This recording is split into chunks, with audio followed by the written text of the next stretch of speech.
कल स्त्रियों के लिए सबसे महत्वपूर्ण त्योहार करवा चौथ है। तो उसके लिए सभी बहुओं और बेटियों को बहुत बहुत आशीर्वाद। आप सभी लोग सदा सौभाग्यवती रहिए। तो चलिए आज मैं आपको बताती हूँ कि हमारे यूपी में किस प्रकार से करवा चौथ की पूजा की जाती है और उसके लिए क्या क्या तैयारियां करनी चाहिए।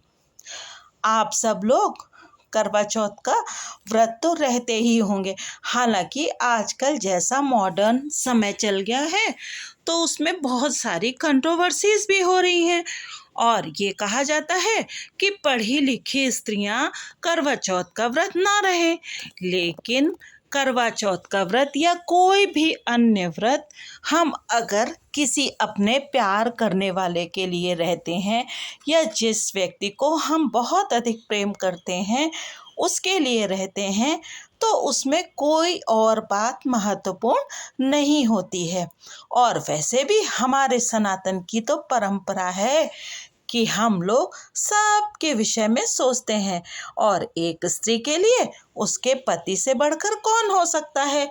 श्री रामचरितमानस में और अन्य ग्रंथों में भी लिखा है कि स्त्री के लिए उसका पति ही सबसे अधिक महत्वपूर्ण होता है।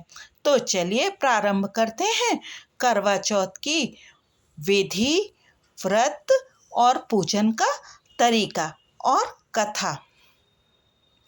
तो करवा चौथ का व्रत रखने के लिए आपको क्या क्या बातें ध्यान में रखनी चाहिए, पहले तो हम लोग इस तरफ विचार करेंगे।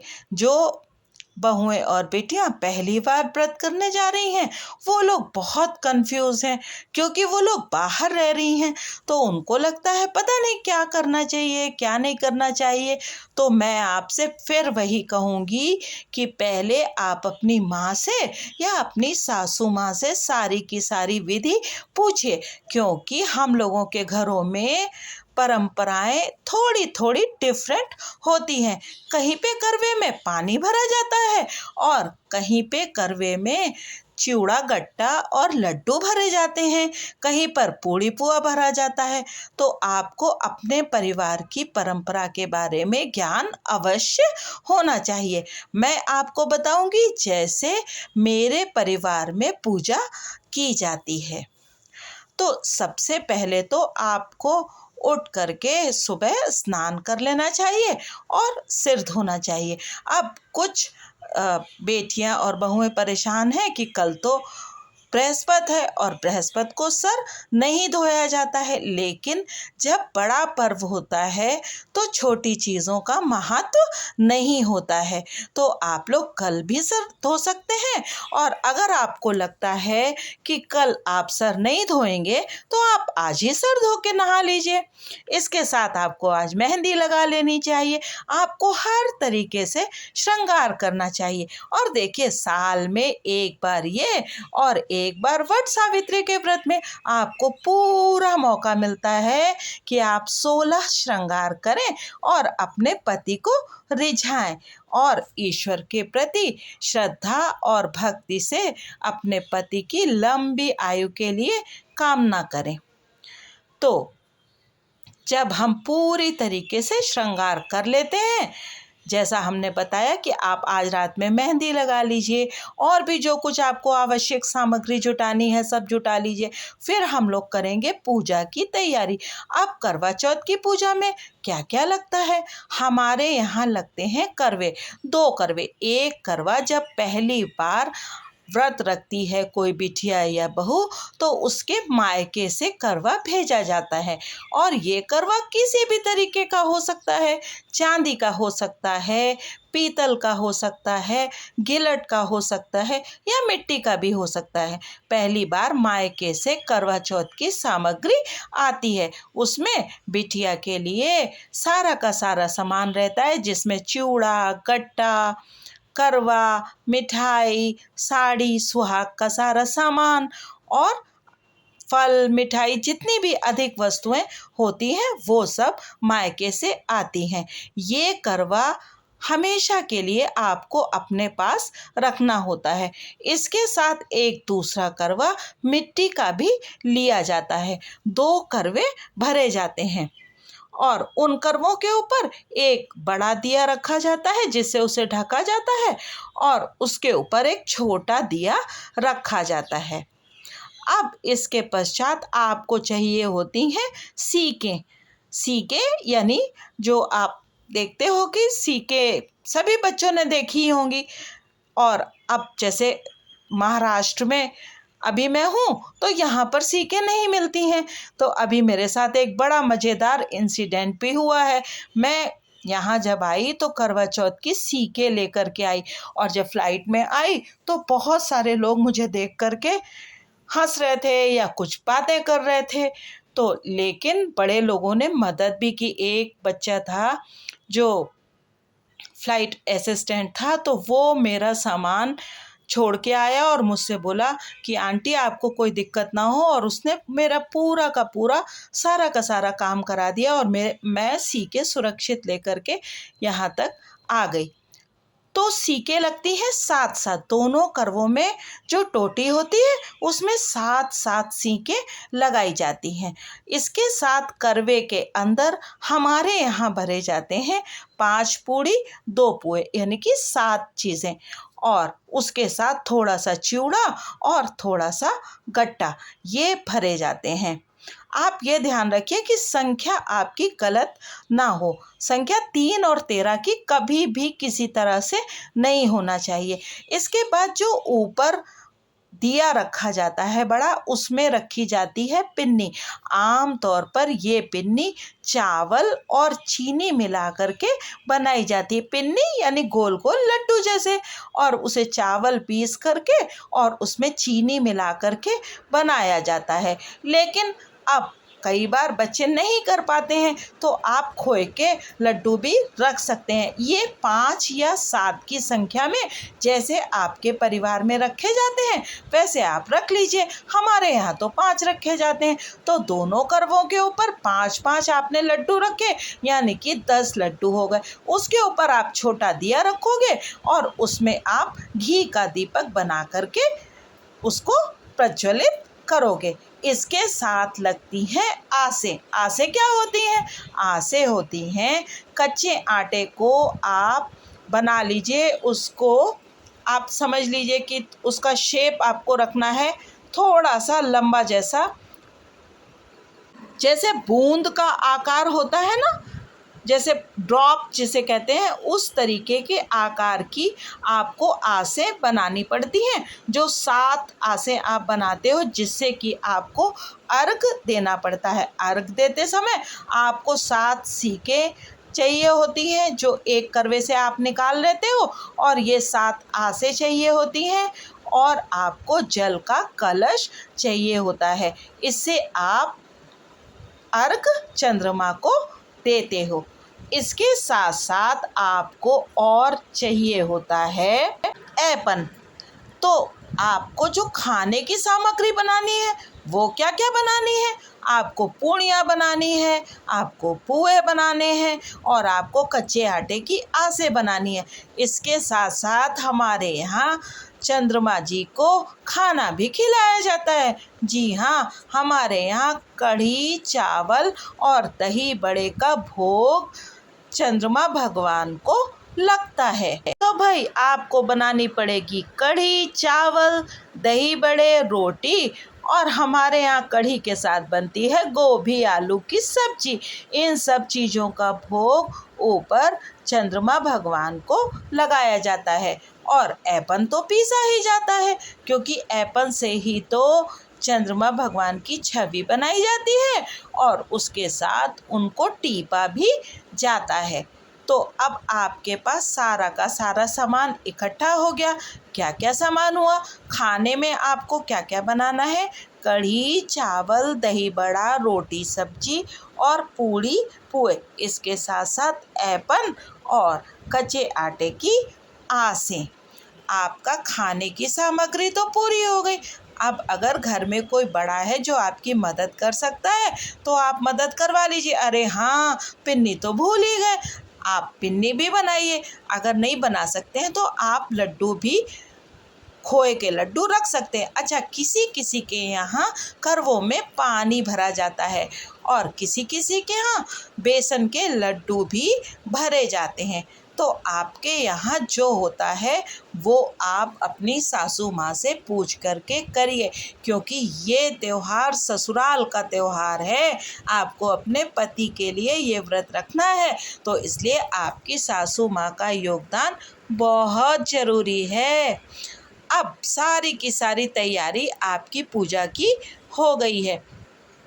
अब आपको पूजा कैसे करनी है उसकी विधि मैं आपको बताती हूँ। कैलेंडर तो आजकल बाज़ार में मिल ही जाता है। पहले करवा चौथ लिखी जाती थी यानी उसको कलर से बनाया जाता था, क्योंकि तब बाज़ार में इस तरह से कैलेंडर नहीं मिलते थे। तो उसमें बनाया क्या जाता है, उसमें बनते हैं सूरज देवता, चंद्रमा जी और एक गौर मैया बनती हैं। इसके साथ कुछ बनते हैं जैसे धोबी धोबिन, कुम्हार कुम्हारिन और इस तरह के जोड़े बनते हैं। सारे के सारे लोगों को पूजा में शामिल किया जाता है, उन सब की छवियाँ बनाई जाती हैं। कैलेंडर पर भी आप ये आकृतियाँ देख सकते हैं, नाग नागिन, गंगा जमुना, सब कुछ बनाया जाता है। तभी तो अगर आप बहुत ज़्यादा कुछ कर देते हैं कलाकारी किसी चीज़ में तो कहा जाता है ये क्या करवा चौथ जैसा लिख दिया। तो अगर आप नहीं लिख सकते हो तो आप बना लीजिए कैलेंडर को लगा करके। और आपको पूजा के लिए करवे रख लेने हैं चौक बना करके, और गौर रख लेनी है, कलश जरूर रखना है। हम लोगों के यहाँ हर पूजा में कलश रखा जाता है। ये चित्र पिछले वर्ष की पूजा का है और हम लोगों ने घर शिफ्ट किया था तो हमारे पास तो कलश भी नहीं था, तो हमने गिलास में ही कलश बना लिया था। कलश बनाने के लिए पानी भर के कलश में आप ऊपर चावल की कटोरी भर कर रखते हैं और उसके ऊपर रखते हैं दीपक। लेकिन नीचे पहले हमें चौक पूरना होता है आटे से।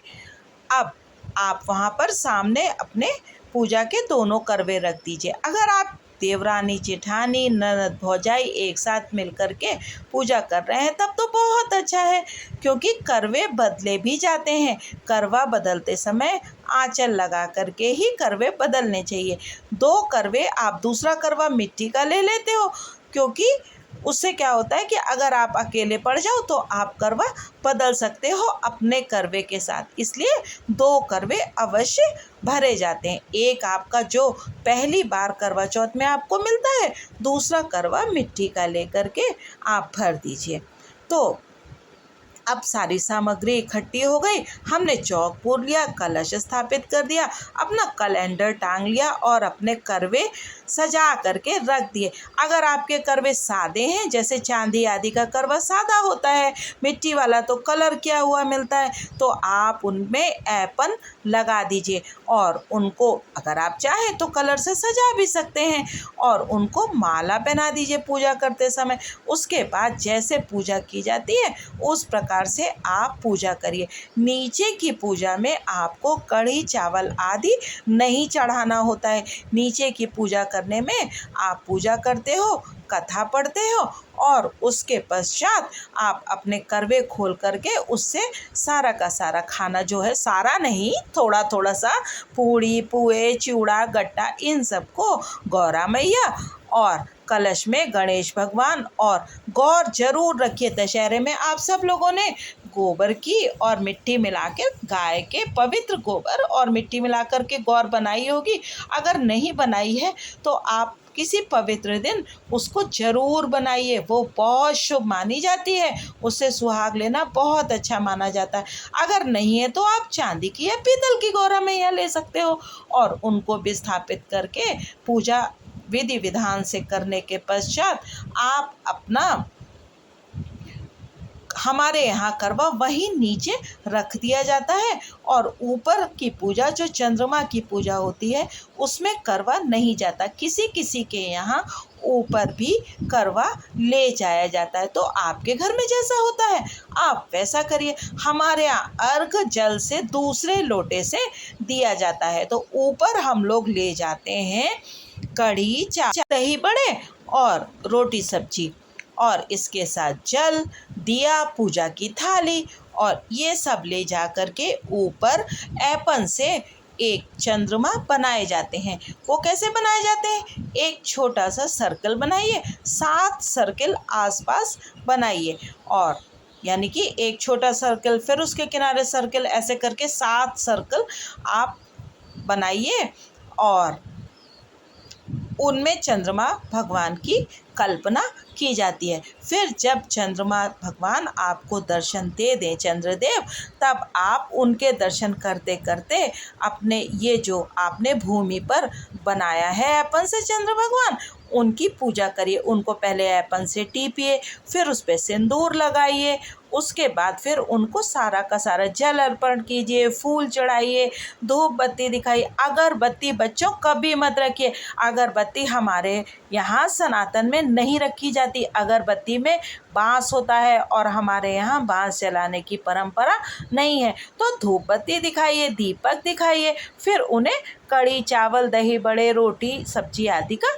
भोग लगाइए और उसके बाद जब आपकी पूजा हो जाए तब आप जो है अर्घ दीजिए। अर्घ कैसे दोगे? आप पहले ये जो आपने चंद्र भगवान बनाए हैं इनके आप फेरे लेते हुए, 7 फेरे आप लेंगे। आप अपने बाल की एक लट निकालिए, चांदी या सोने का कोई रुपया या कोई जेवर अपने हाथ में पकड़िए और कोई दूसरा व्यक्ति, अगर कोई नहीं है तो आपके पति भी दे सकते हैं, अपने बाल की एक लट निकाल करके उसको पकड़ के रखे, एक आस लीजिए कच्चे जो आटे की आपने बनाई है और एक सीख लीजिए और अर्घ दीजिए। अर्घ देते समय हमारे यहाँ कहा जाता है, आरे चंदा वारे चंदा अर्घ देऊँ मैं, जन्म रहूं अहिवाती। यानी हे चंद्रमा भगवान, मैं आपको अर्घ दे रही हूँ, मैं सदा सुहागिन रहूं। तो ये कहते हुए आप 7 बार फेरी लगाते हुए और चंद्रमा भगवान को अर्घ दीजिए,